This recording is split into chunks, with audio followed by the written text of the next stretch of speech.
በስመ አብ ወወልድ ወመንፈስ ቅዱስ አሐዱ አምላክ አሜን። ኣስተውዓልናዮን ኮይኑ ኸውን እምበር እቲ ጭካነ ጥርዚ ካብ ዝበጽሕ ነዊሕ ገይሩ እዩ። እቲ ምፍልላይ ዝኾነ ምኾነ እቲ ጭካነ ግና ሽለልካ ዝሕለፍ ኣይኮነን።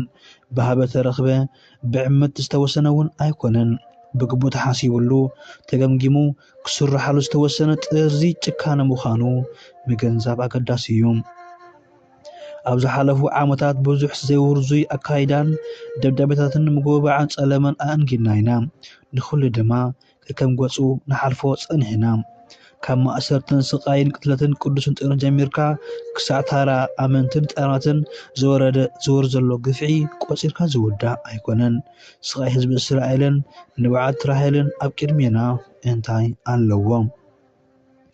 እዚ ኩሉ መሊኡ ዝፈሰሰ ግፍዒ ፈርዖንን ሰዓብቱን ኣብ ዝባና ጽዒዩ ክንሱ ግና ክምሃይበልናን ኣይረዓድናን ኣይተመርክኽናን ብሕጂ እውን ኣይንውዕሎን።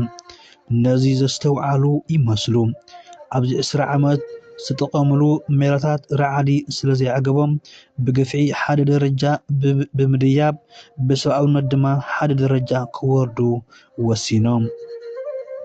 ንፓትርያርክ ካብ መንበሩ ምስዳድን ንምእሳርን ኣብ ክንዱ ካልእ ምሻምን ጥራይ ኣይዕገቦምን። ንመርኮሳትን ካህናትን ምግፋፍ ምእሳር ምስዳድ፣ ንገዳማትን ኣብያተ ክርስቲያናትን ብዘይ ዓጣኒ ክተርፋ ምግባር፣ ንምእመናን ምብታንን ናብ ኣረማውያን መናፍቃንን ንኽጉዕዙ ምኽንያት ምዃንን ኣይኣኸሎምን። ንሶም ጥራይ ሕጋውያን ቁኑዓት ጻድቃን ካልኦት ግና መናፍቃን ሓጣንን ስርዓት ኣልቦ ከም ዝኾኑ ምግላጽ ስኽፍ ኣይብሉን።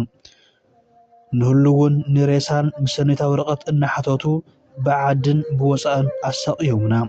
ንኻህን ንዲያቆን ብምንሻው ክህነትኩም ስዑር ጥምቀትኩም እውን ተኸይልኩምን ዘይቅበሉ እናበሉ ህዝቢ ኣናዓይቦም። ስድራቤታት ፈላልዮም እዚ እውን ኣየዝገቦምን። ብዘይኮም ሊቅን ልዑል ስልጣንን ኣብዛ ምድሪ የልብዎን። ምስ መንበረ ስላሴ ማዕረ ምዃኖም ስለ ዝሓስቡ ንዓና ዝወቐሰ በኣሱ ምስ መንፈስ ቅዱስ እዩ ኢሎም ክሰብኩ ኩርዓት ይስምዖም።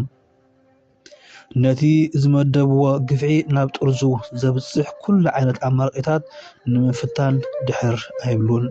ንሕና መፈተኒ ዓቕን ኣልቦ ግፍዕታቶም እዮም ዝሓስቡና። ሕጊ ኣምላኽ ይኹን ምስጢራት ቤተክርስትያንን ናብ ረብሖም ንምውዓል ክብሉ ይኽልስዎም፣ ኣገዳሲ እንተኾይኑ እውን ይቕይርዎም። ንዝፈተውዎ ኣብዚሖም ይሸምዎ ይሽልምዎ፣ ንጸልእዎ ድማ የጸልምዎ፣ የዋርድዎ፣ ይገፍዕዎ፣ ይቆትልዎ። ነቲ ዝመደብዎ መስፈር ግፍዒ ንምምላእ ዝሕግዞም እንተኾይኑ ንሓደ እምነቱ ዘይፍለጥ ዓርዮም ካህን ይገብርዎ። ንሓደ ካህን ድማ ክህነቱ ስዒሮም ዲያቆን ወይ ድማ ምእመን ይገብርዎ። ንኻልኣይ ግዜ እውን ይሸምዎም።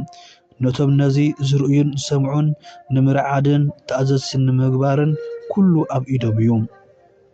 ምስ መናፍቃንን ካሓትን ሕብረት ፀኒሕካ ንዝበልካዮ ካህን ወይ ዲያቆን ካልኣይ ግዜ ምሻምሲ ምስ ምንታይ ኢና ክንቆፅሮም?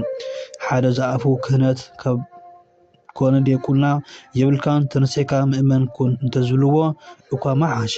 እቲ ጭካነስ ኩሉ ሓደ እዩ ነይሩ። ኣነ ኦርቶዶክሳዊ ኣማኒ እየ፣ ኣብኡ እውን ፀኒዕ ክነብር እየ ዝብል ኣማኒ ኣብ እምነቱ ክጸንዕን ሓራ ኮይኑ ክነብርን እዩ ምዕዶና።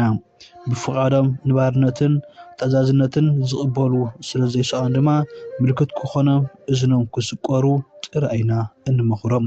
ክብሪ ንኣምላኽ ይኹን። ሓራ ኮይንካ ምንባር እንኳዕ ካብኡ ኮነ።